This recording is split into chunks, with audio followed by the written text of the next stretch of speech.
Hello my dear student, कैसे हैं आप। मैं आशा करता हूं कि आप घर में पढ़ाई कर रहे होंगे और आपने मेरा पार्ट 1 जरूर देखा होगा।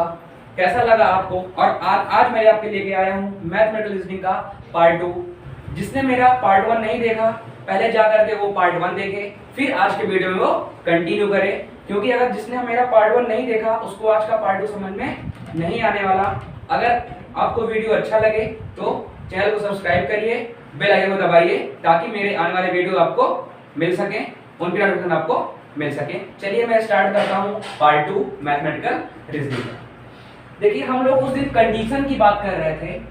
लास्ट लेक्चर पे हमने बात की थी if P then Q।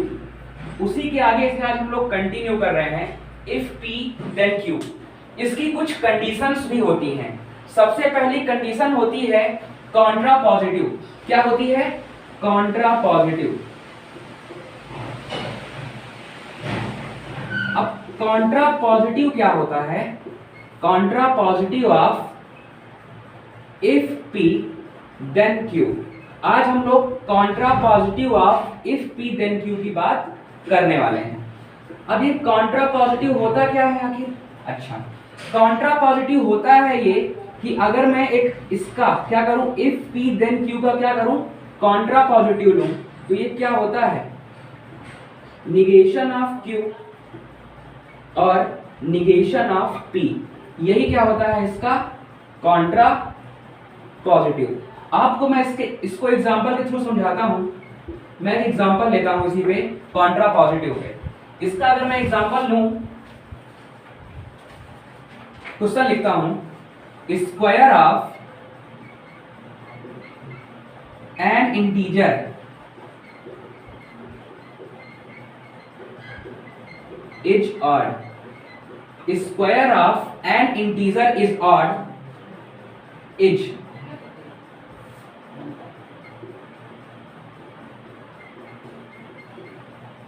necessary condition for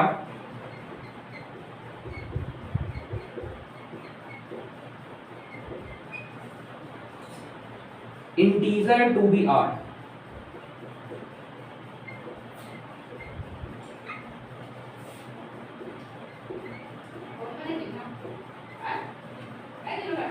क्या करना है? Right it's Contra positive. क्या करना है? इसका कॉन्ट्रा पॉजिटिव हमको लिखना है। आप लोग ट्राई करिए जरा इसको, फिर मैं आपको बताता हूं।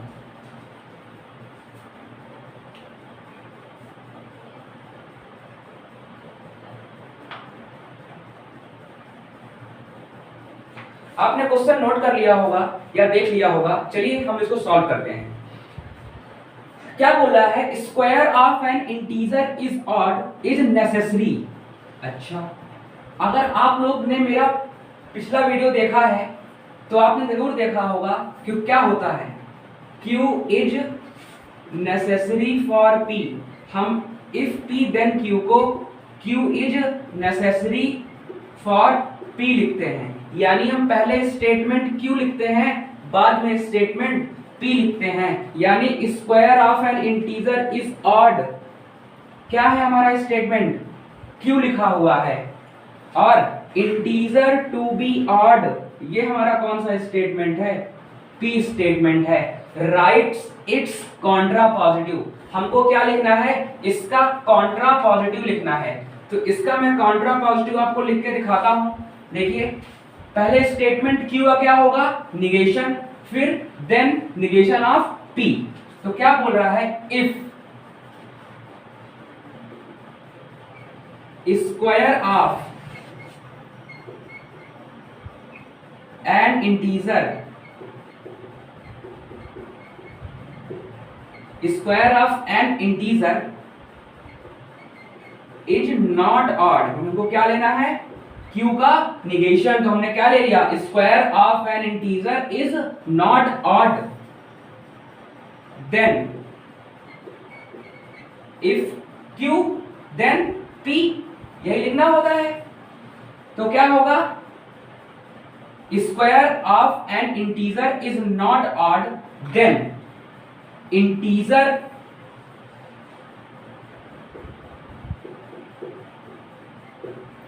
then integer is not ये क्या लिख दिया हमने, इसका कॉन्ट्रा पॉजिटिव लिख दिया। आपको ये समझ में भी आ गया होगा, नोट कर लीजिए।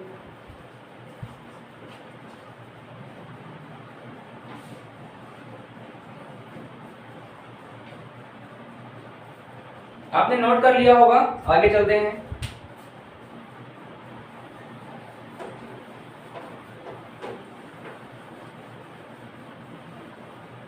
अब हम पढ़ते हैं कन्वर्स ऑफ। अब हम पढ़ते हैं कन्वर्स। कन्वर्स क्या होता है?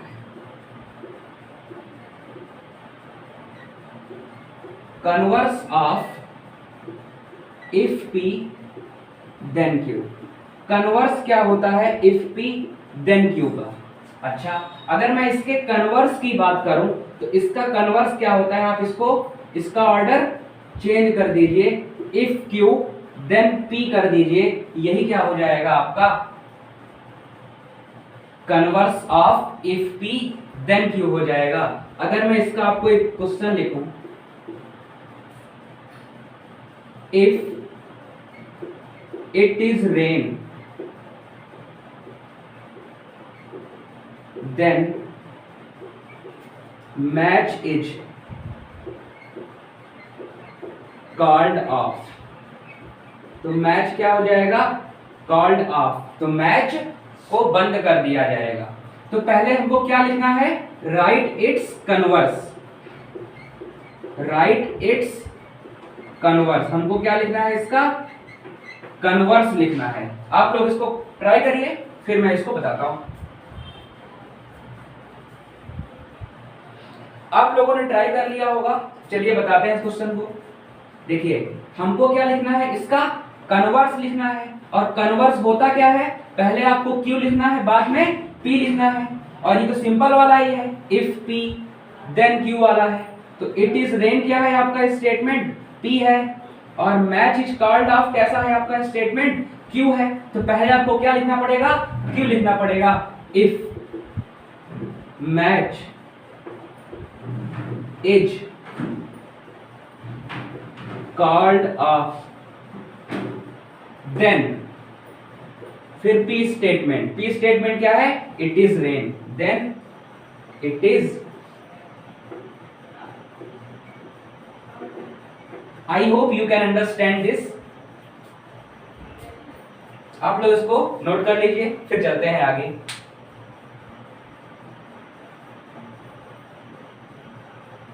आप लोगों ने नोट कर लिया होगा, चलिए आगे चलते हैं।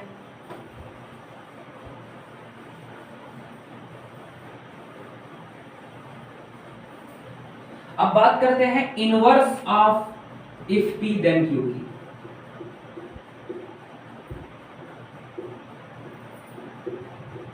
Inverse of if P then Q, इसका इनवर्स क्या होता है, क्या कर दीजिए आप, इसका सिंपली क्या करिए, दोनों का निगेशन ले लीजिए, यही क्या है आपका inverse of P and Q है। अगर मैं इसी एग्जांपल को फिर से लिखना चाहूं, लिखो एग्जांपल को, if it is rain then, change कर देता हूं हल्का सा, यू आर लेट। अगर बारिश होगी तो आप क्या हो जाओगे, लेट हो जाओगे।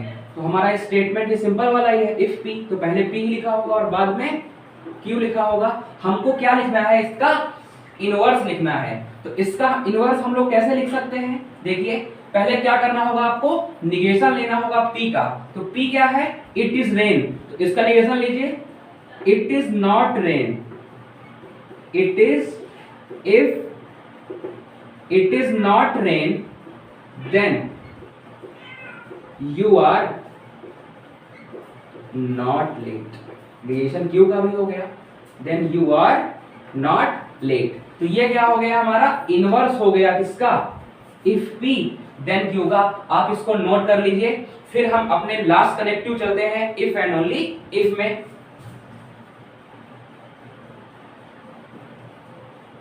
आपने नोट कर लिया होगा। अब आगे चलते हैं। अब बात करते हैं अपने लास्ट कनेक्टिव। अब हमारा क्या बचा हुआ है, हमारा लास्ट कनेक्टिव बचा हुआ है, और हमारा लास्ट कनेक्टिव क्या है, इफ एंड ओनली इफ। क्या कौन सा कनेक्टिव बचा हुआ है हमारा, आई डबल एफ कनेक्टिव, जिसको हम लोग क्या बोलते हैं, इफ एंड ओनली इफ। और कुछ लोग इसको बाई कंडीशनल के नाम से भी जानते हैं, बोलते हैं बाई कंडीशनल। क्या बोलते हैं इसको, बाई कंडीशनल के नाम से भी जानते हैं। अब अगर हमने आई डबल एफ कनेक्टिव की बात करें तो इसको रिप्रेजेंट कैसे करते हैं, इट इज रिप्रेजेंटेड बाई।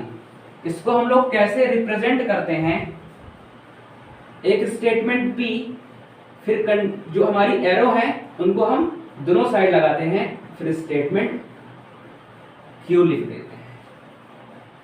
अगर मैं इसकी एग्जांपल की बात करूं, एक स्टेटमेंट हमारा P है, स्टेटमेंट हमारा Q है।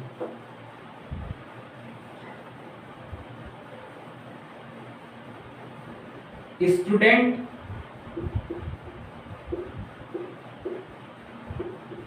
अचीव सक्सेस,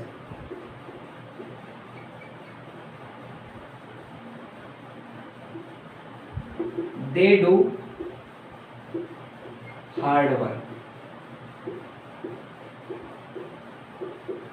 अब कहता है हमसे, क्वेश्चन पूछते हैं कि क्या करिए आप इसका इफ एंड ये हमको लेके दिखाइए। ठीक है, आप लोग लिखिए, ट्राई करिए, फिर मैं आपको बताता हूं। आप लोगों ने ट्राई किया होगा, चलिए देखते हैं। तो पहले स्टेटमेंट P लिखना होता है, तो P स्टेटमेंट क्या है हमारा, student achieve success, students achieve success, if and only if, I double F, they do hard work, they do hard work. उन्होंने क्या किया है, हार्ड वर्क किया है। आप इसको नोट कर लीजिए, फिर आगे चलते हैं।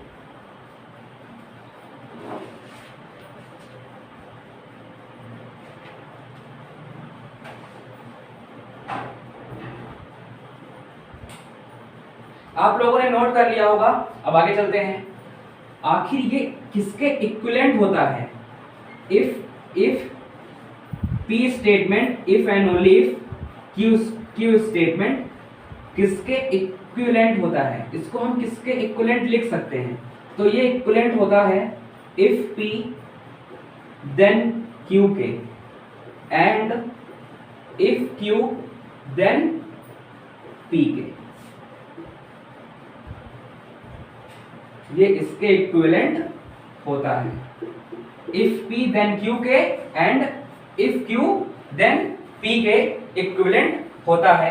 अगर आप इसकी टेस्ट टेबल बनाएंगे और इसकी टेस्ट टेबल बनाएंगे, तो जब आप दोनों को कंपेयर करेंगे तो दोनों की टेस्ट टेबल सेम दिखेंगी। आप लोग घर में बना के ट्राई करिएगा, दोनों की टेस्ट टेबल सेम दिखेंगी। जब सेम दिखेंगे इसका मतलब ये स्टेटमेंट और ये स्टेटमेंट कैसे होंगे, आपस में इक्विवेलेंट होंगे। नोट कर लीजिए, चलते हैं आगे।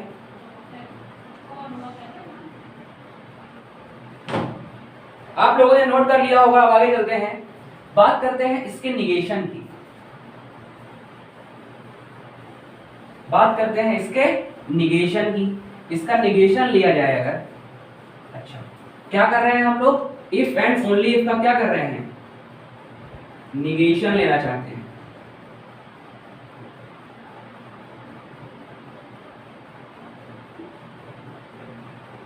हम लोग क्या करने वाले हैं, इसका निगेशन लेने वाले हैं। ठीक है, तो हम लोग जानते हैं किसके इक्विवेलेंट होता है, इफ P देन Q के, एंड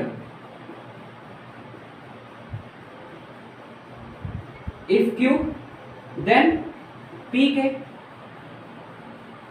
हमने क्या कर लिया, इसको इसके इक्विवेलेंट में रख दिया। ठीक है, अब निगेशन क्या होगा, दोनों जगह पे डिस्ट्रीब्यूट हो जाएगा। ठीक है, निगेशन हम लोग क्या करते हैं, डिस्ट्रीब्यूट करते हैं। पहले वाले पर को देते हैं इफ P देन Q। अब एंड लगा है तो एंड का R हो जाता है। फिर negation if Q then P।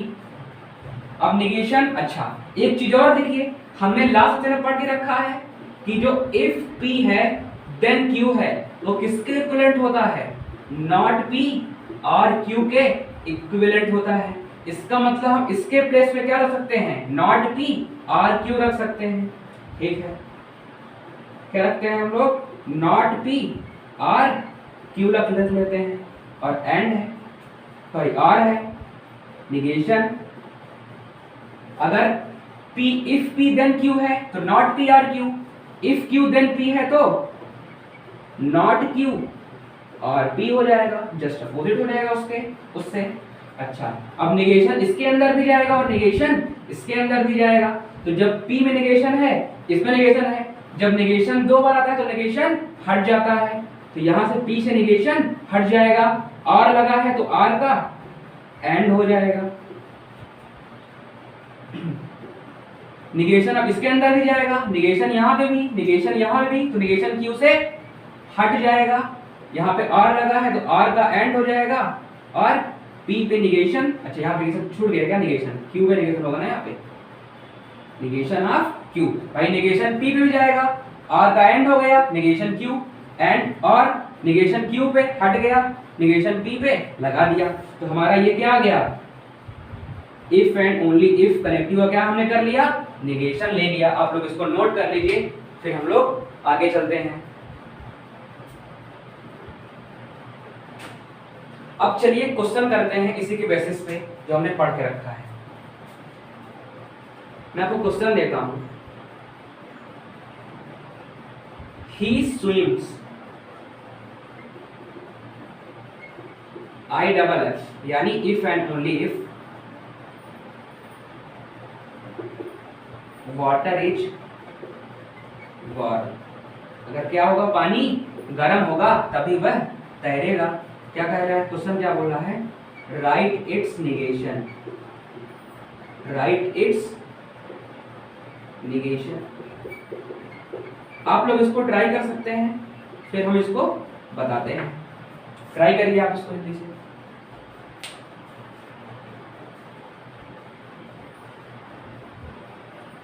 आप लोगों ने ट्राई किया होगा, चलिए देखते हैं। हमने देखा कि हमारा क्या लगा हुआ है, IFF कनेक्टिव लगा हुआ है, यहाँ पे IFF कनेक्टिव लगा हुआ है, और हमारे यहाँ पे स्टेटमेंट P रहा, ही स्विम्स, और वाटर इज वार्म क्या रहा, हमारा स्टेटमेंट Q रहा। इसका निगेशन हमने लेके रखा है इफ P, सॉरी IFF का, तो क्या आया है, P एंड नॉट Q और Q एंड नॉट P। सबसे पहले क्या है, स्टेटमेंट लिखा है, P लिखा है, हम लोग लिखते हैं P, he swims। फिर क्या है, एंड कनेक्टिव है तो एंड लिख देते हैं, he swims and negation of Q, Q क्या है, वाटर इज वार्म, इसका निगेशन लीजिए, water is not warm, water is not warm. फिर क्या लगा हुआ है, R कनेक्टिव, तो R लिख दिया। फिर क्या लिखा हुआ है, Q, R water is warm, R water is warm, and connective लगा हुआ है, एंड लिख देते हैं। निगेशन लेना है P का, he does not swim and he does not swim। हमने क्या लिख दिया, इसका निगेशन ले लिया। I hope you can understand this, then you can solve। आप लोग को समझ में आ गया होगा और आपने इस क्वेश्चन को नोट भी कर लिया होगा। अब चलते आगे चलते हैं। अब बात करते हैं इसकी ट्रस्ट टेबल की। इसकी ट्रस्ट टेबल कैसे बनती है, इसकी ट्रस्ट टेबल कैसे बनती है, ठीक है। बात करते हैं इसकी ट्रस्ट टेबल कैसे बनती है। ट्रस्ट टेबल,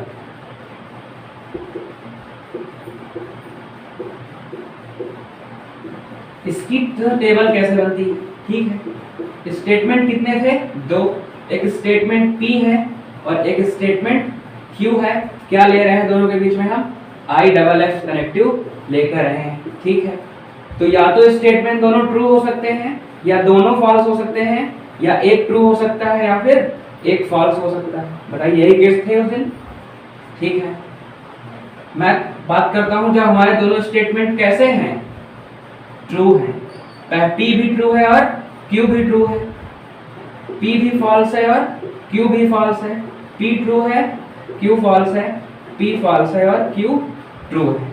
ठीक है, इसकी ट्रस्ट टेबल कैसे बनती है? देखिए, जब दोनों स्टेटमेंट ट्रू होते हैं तब भी IFF कनेक्टिव ट्रू आता है। If and only if P, if and only if Q true आता है। जब दोनों फॉल्स होते हैं तब भी P, if and only if Q true आता है। अगर दोनों अलग अलग है, मतलब एक ट्रू है एक फॉल्स है, एक ट्रू है एक फॉल्स है, तो हमेशा क्या आता है? फॉल्स आता है। आप लोग को इसकी ट्रस्ट टेबल समझ में आई होगी। हमने क्या कर लिया? कॉन्सेप्ट बना लिया आज से कि जब दोनों ट्रू होते हैं तब IFF कनेक्टिव लेने पे ट्रू आता है। जब दोनों फॉल्स होते हैं तब भी IFF कनेक्टिव लेने पे ट्रू आता है। जब दोनों डिफरेंट होते हैं यानी एक ट्रू एक फॉल्स होते हैं तब क्या आता है? फॉल्स आता है। तब क्या आता है? फॉल्स आता है। आपको समझ में आ रही होगी इसका टेबल? समझ में आ गया होगा। अब कुछ नए टर्म्स आते हैं मैथमेटिकल रीजनिंग में। आपने सुना होगा टाटोलॉजी करके। टाटोलॉजी, कॉन्ट्रडिक्शन, फैलेसी। अब हम उसी की बात करने वाले हैं। अब हम बात करते हैं टॉटोलॉजी की। क्या बात करते हैं? टॉटोलॉजी। टॉटोलॉजी क्या होती है? देखिए, टॉटोलॉजी, टॉटोलॉजी क्या होती है?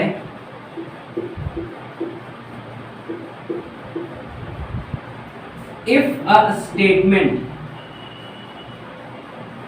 if a truth table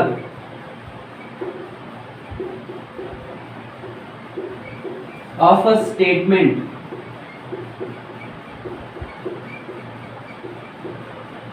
is always true, अगर किसी स्टेटमेंट की ट्रुथ टेबल कैसी है?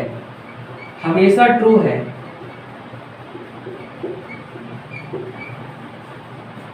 If a trust table of a statement is always true, तो वो क्या होता है? हमेशा टॉटोलॉजी होता है। क्या होता है?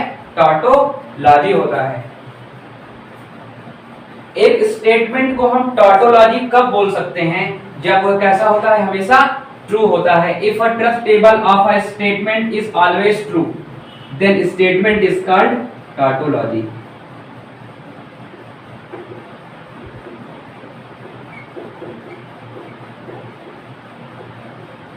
Then statement is called tautology. तब हम उस स्टेटमेंट क्या बोल सकते हैं? टॉटोलॉजी बोल सकते हैं। अगर कोई स्टेटमेंट कैसा है? हमेशा ट्रू है, तब वो कैसा होता है? टॉटोलॉजी होता है। ठीक है, इसको आप लोग नोट कर लीजिए। आपने टॉटोलॉजी को नोट कर लिया होगा। चलिए अब देखते हैं आगे। अब बात करते हैं कॉन्ट्रडिक्शन क्या होता है।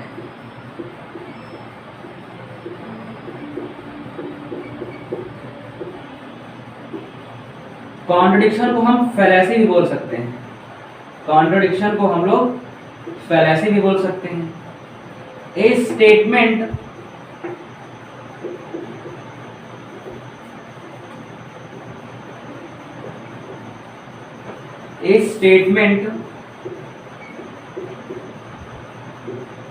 Is called fallacy.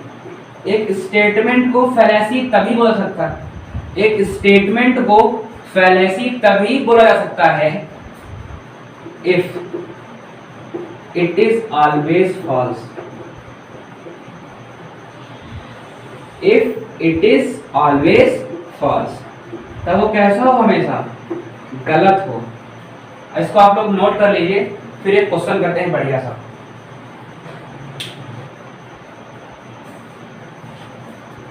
आप लोगों ने नोट कर लिया होगा।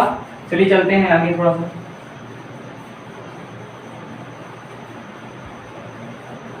अब एक क्वेश्चन करते हैं, देखिए इस पे, कॉन्ट्रडिक्शन और फैलेसी पे।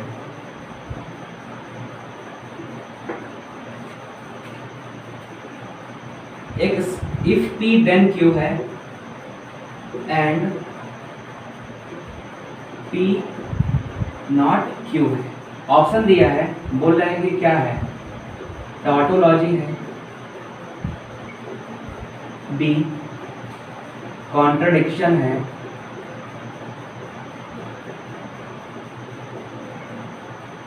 या नन है, या फिर डी बोथ हाफ। चलिए इस क्वेश्चन को ट्राई करते हैं, क्या कहते हैं। आखिर स्टेटमेंट है क्या, टॉटोलॉजी है, कॉन्ट्रडिक्शन है, नन है, या बोथ हाफ ट्रू है। तो हमको कब पता चलेगा, जब हम इसकी क्या बनाएंगे, ट्रुथ टेबल का फॉर्मेशन करेंगे। चलिए ट्रुथ टेबल बनाते हैं। कितने स्टेटमेंट दिख रहे हैं, P और Q। P और Q हमको दो ही स्टेटमेंट दिख रहे हैं। चलिए हम दो स्टेटमेंट बनाते हैं।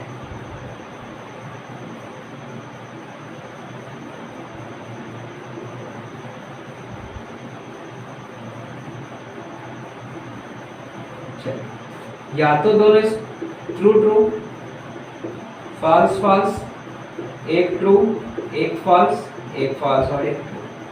अब हमको क्या लेना है, दोनों का P एंड निगेशन लेना पड़ेगा हमको। एक बार निगेशन दिख रहा है हमारे क्वेश्चन में, ठीक है, निगेशन दिख रहा है, ठीक है। निगेशन लिया जाए, ट्रू का Q का निगेशन लेना है, ट्रू का फॉल्स, फॉल्स का ट्रू, फॉल्स का ट्रू, ट्रू का फॉल्स। अब हमको क्या दिख रहा है, बस P दिखा, Q दिखा था और निगेशन Q दिखा था, तो हमने निकाल लिया।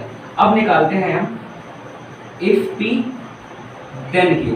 और आपको याद आ रहा होगा कि जब हम इफ P देन Q की ट्रुथ टेबल बनाते थे तो क्या होता था, जब दोनों ट्रू होते थे तब ट्रू आता था, जब दोनों फॉल्स होते थे तब भी ट्रू आता था। और पोस्ट वाला P और Q में पोस्ट कौन सा है, Q वाला, तो पोस्ट में क्या है, फॉल्स, यहाँ पोस्ट में क्या है, ट्रू, तो ट्रू लिख दिया।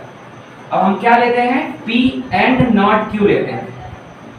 P और निगेशन ऑफ Q में क्या लगाते हैं, एंड कनेक्टिव लगाते हैं। क्या लगाते हैं, एंड कनेक्टिव बनाते हैं। एंड कनेक्टिव लगा करके हम लोग देखते हैं, ठीक है। P एंड नॉट Q क्या लेना है, एंड। तो भैया एंड में क्या था, जब दोनों ट्रू होते हैं तभी ट्रू आता है, बाकी सब केस में फॉल्स।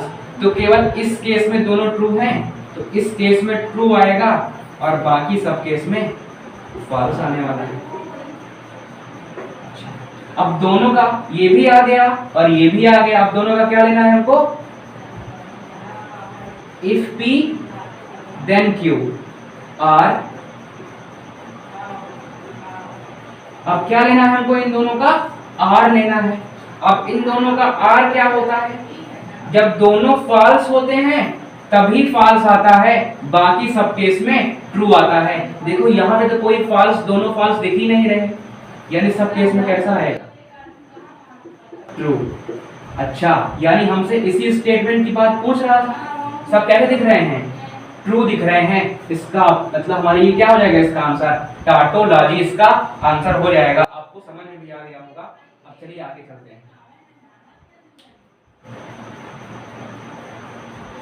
आप लोगों ने नोट कर लिया होगा।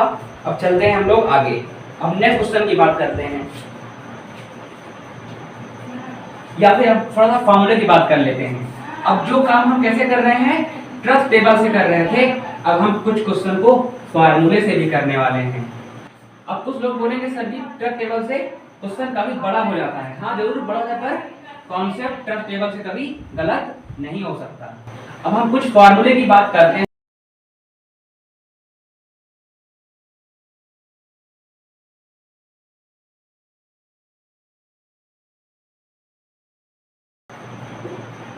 फॉर्मूले की बात करते हैं।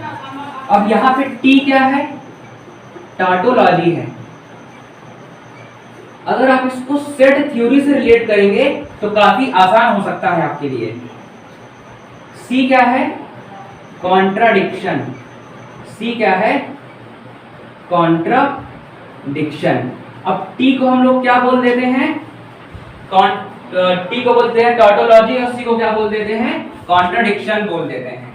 अगर क्या किया जाए, किसी स्टेटमेंट पी का टाटोलॉजी के साथ क्या लिया जाए, एंड कनेक्टिव लिया जाए। अगर किसी स्टेटमेंट का पी का टाटोलॉजी के साथ क्या लिया जाए, एंड लिया जाए, तो क्या आता है, हमेशा टॉटोलॉजी आती है। क्या आती है, टॉटोलॉजी आती है। अब सेकंड नंबर, अगर किसी स्टेटमेंट का क्या लिया जाए टॉटोलॉजी के साथ, और लिया जाए, तो स्टेटमेंट पी निकल करके आता है। अब इस तरह क्या लेते हैं, कॉन्ट्रडिक्शन लेते हैं। अगर किसी स्टेटमेंट का क्या लिया जाए, कॉन्ट्रडिक्शन लिया जाए, तो क्या आता है, स्टेटमेंट पी आता है। अगर किसी स्टेटमेंट पी का क्या लिया जाए, एंड लिया जाए कॉन्ट्रडिक्शन साथ, तो क्या आता है, कॉन्ट्रडिक्शन निकल करके आता है।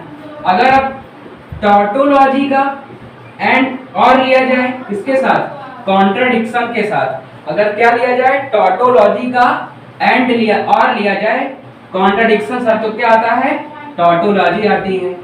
अगर टॉटोलॉजी का क्या लिया जाए, और लिया जाए किसके साथ, कॉन्ट्रडिक्शन के साथ, तो क्या आता है, कॉन्ट्राडिक्शन निकल के आता है। अब सेवेंथ नंबर बात करते हैं। अगर किसी स्टेटमेंट का और लेना है और उसी का निगेशन उसी स्टेटमेंट का, तो क्या आता है, टॉटोलॉजी आती है।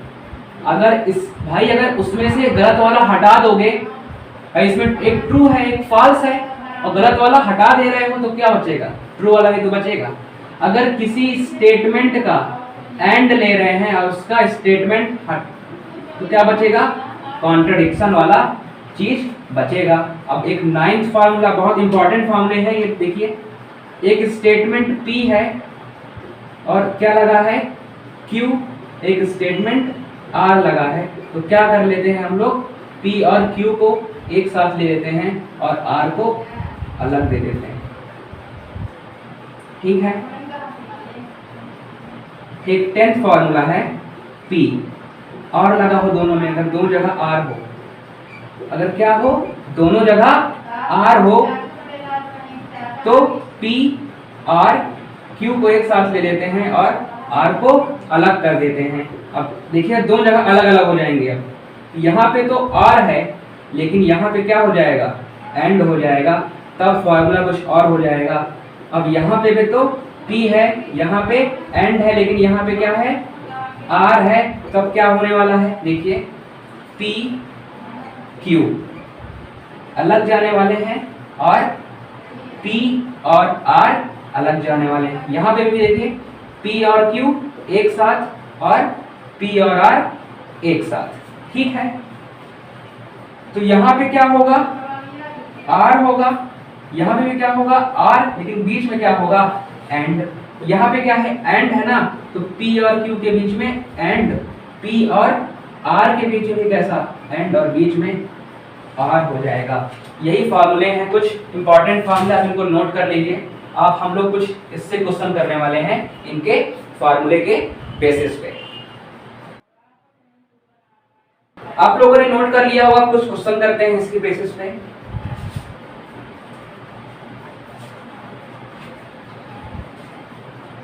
चलिए, आपने इसको नोट कर लिया होगा, क्वेश्चन करते हैं।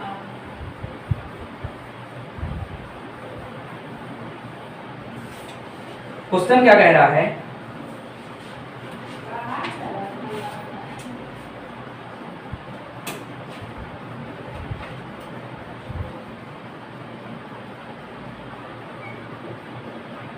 क्वेश्चन दिया है negation of P and Q and negation of Q. Option दिए है किसके इक्विवेलेंट है, ये टॉटोलॉजी है या ये फिर ये बी नंबर कॉन्ट्रडिक्शन हो सकता है,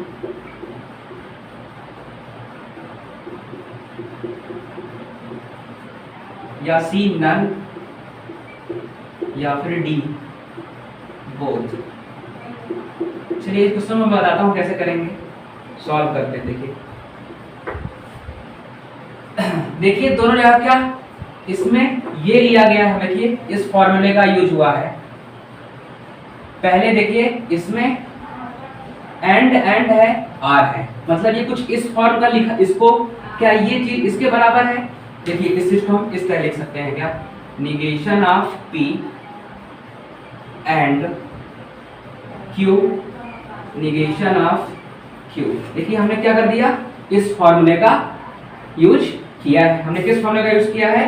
9th फॉर्मूले का यूज किया है। यहाँ पे ब्रैकेट इसमें था तो हमने ब्रैकेट इन दोनों में ले लिया, ठीक है।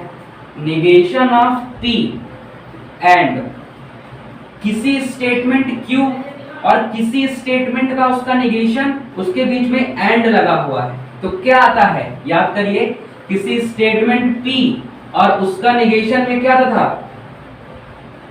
कॉन्ट्राडिक्शन आता था। क्या आता था? कॉन्ट्राडिक्शन आया करता था। अब देखिए किसी स्टेटमेंट पी का कॉन्ट्राडिक्शन साथ क्या लेना है? एंड लेना है, तो क्या आता था हमेशा? कॉन्ट्राडिक्शन। आप लोग देखिए फॉर्मूले में, किसी स्टेटमेंट पी का एंड लेना है कॉन्ट्राडिक्शन के साथ, तो क्या आता था? कॉन्ट्राडिक्शन आता था।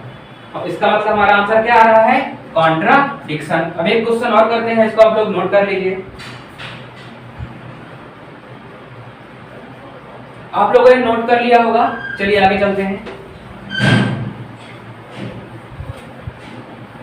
एक क्वेश्चन और करते हैं। फाइंड द निगेशन ऑफ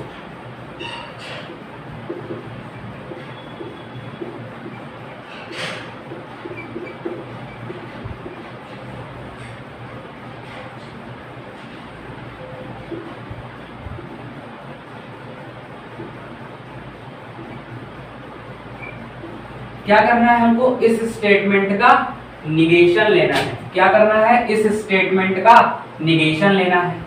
चलिए आप लोग ट्राई करिए इसका निगेशन कैसे लेंगे, फिर मैं आपको बताता हूं। आपने ट्राई किया होगा, चलिए देखते हैं। हमको इस स्टेटमेंट का क्या लेना है? निगेशन लेना है, ठीक है।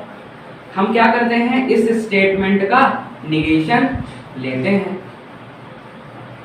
हमने क्या कर दिया? इस स्टेटमेंट का निगेशन, बाहर निगेशन निकाल लिया, and R negation of S, ठीक है। अब क्या होगा? निगेशन सब जगह डिस्ट्रीब्यूट होगा। देखिए निगेशन एस के पास भी जाएगा, तो दो निगेशन है तो एस से निगेशन हट जाएगा। देखिए एस से निगेशन हट गया। यहाँ पे आर है तो आर का एंड हो जाएगा और इस ब्रैकेट में निगेशन लग जाएगा, निगेशन आर एंड एस, ठीक है। अब इस ब्रैकेट के अंदर भी क्या जाएगा? निगेशन, तो निगेशन निगेशन आर, केवल आर बचने वाला है, एंड का आर हो जाएगा और निगेशन एस का हो जाएगा। देखिए अगर क्या कर लें, इसको हम एक में ले लें, एक ब्रैकेट में कर लें, तो आप इसमें कौन सा फार्मूला ऑब्जर्व कर रहे हैं? एक जगह एंड, एक जगह आर, एक जगह एंड, एक जगह आर। तो मैंने क्या कहा था? ये इसके साथ भी जाता है और ये इसके साथ भी जाता है, एस आर के साथ भी जाएगा और एस निगेशन ऑफ एस के साथ भी जाएगा। यहाँ पे क्या है? एंड है ना, तो इनके बीच में यही साइन रहता है, और यहाँ पे क्या है? आर, तो बीच में क्या हो जाएगा? आर, ठीक है। अब देखिए हम यहाँ पे एक चीज ऑब्जर्व कर सकते हैं। क्या ऑब्जर्व कर सकते हैं? कि निगेशन एस का एंड लेना है खुद के निगेशन के साथ, तो किसी स्टेटमेंट पी का एंड लेना है निगेशन खुद उसी पी के साथ, तो क्या था? कॉन्ट्राडिक्शन आता था। क्या था? कॉन्ट्राडिक्शन। अब हमारा स्टेटमेंट ये रहा, उसका क्या लेना है? किसी स्टेटमेंट पी का कॉन्ट्राडिक्शन के साथ एंड कनेक्टिव लेना है, तो क्या था? वही स्टेटमेंट पी आता था। यहाँ पे स्टेटमेंट क्या है? S and R. इसका मतलब ये चीज किसके इक्विवेलेंट है? इसके इक्विवेलेंट है। चाहे आप इसकी ट्रुथ टेबल बना लीजिए, चाहे आप इसकी ट्रुथ टेबल बना लीजिए, दोनों की ट्रुथ टेबल आइडेंटिकल आएगी। नोट कर लीजिए आप जल्दी से। आप लोगों ने नोट कर लिया होगा। आज का सेशन मैं यहीं पे एंड करता हूं और आपका ये चैप्टर मैथमेटिकल रीजनिंग कंप्लीट हो चुका है। आप इसको किसी बुक से सॉल्व कर सकते हैं।